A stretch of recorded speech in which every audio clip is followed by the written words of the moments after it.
The essential difference in collaborative divorce that puts it light years ahead of standard ugly litigation is that you work together.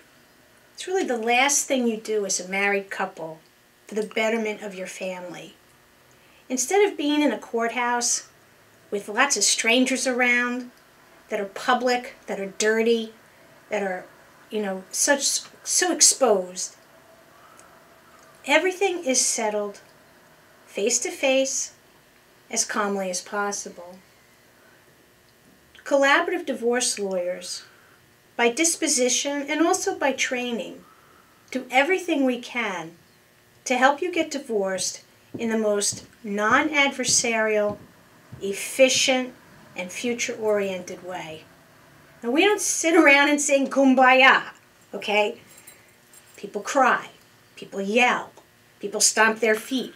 Occasionally there's a swear word. You're getting divorced. Getting divorced isn't easy. And collaborative divorce doesn't make that process easy. But what it does is it takes a horrendous, life-altering experience and allows you to get through it with some dignity and respect. Not only between you and your spouse, but also within yourself.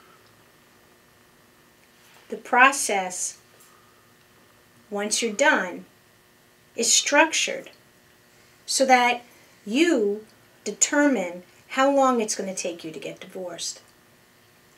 I've had collaborative divorces that are settled in 60 days. I've had some that have taken 2 years. The difference, though, is that, and part of my job, is to manage the tempo of your divorce. Some cases proceed quickly for a lot of reasons. Some cases take a long time. If you're in court, your case is managed by anonymous bureaucrats who tell you when you have to be there, what you have to do, what you have to file, and how long you're going to be at their mercy.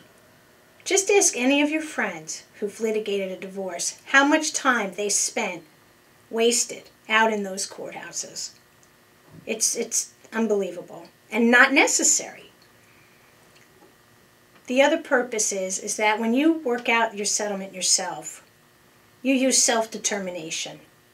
You are able to make decisions that are right for your family, decisions that work for your children. The dictates of an arbitrary judge who knows nothing about you except that you're a file. Maybe you're a thin file, maybe you're a thick file, but you're a file. Excuse me. It's not their fault. The judges are so busy. They are swamped. It's not that they don't care. It's not that they're dumb. It's just that the sheer volume of cases that are presented to the courts paralyze them. And you get stuck in that ice, and you don't go anywhere for months and months and months. In collaborative, you meet every few weeks with your attorneys and your team, and you go as fast or as slow as you need to. I've had cases where people have gotten sick. We put everything down and we wait until their treatment is done and they're strong enough to continue. I've had a lot of cases, recently of course, where people have lost their jobs. The family's stuck. You can't settle alimony and child support and who's going to get what when the main breadwinner is unemployed. So if the family can hold on and work together through that tough time, they make better, smarter, and better informed decisions when the time is right. Finally, collaborative divorce process lets both people walk away. Sometimes they hug, they always shake hands, and your children will love you for it. Maybe not today, but they will down the road. Because a collaborative divorce is better from the beginning, and it's certainly better for your future.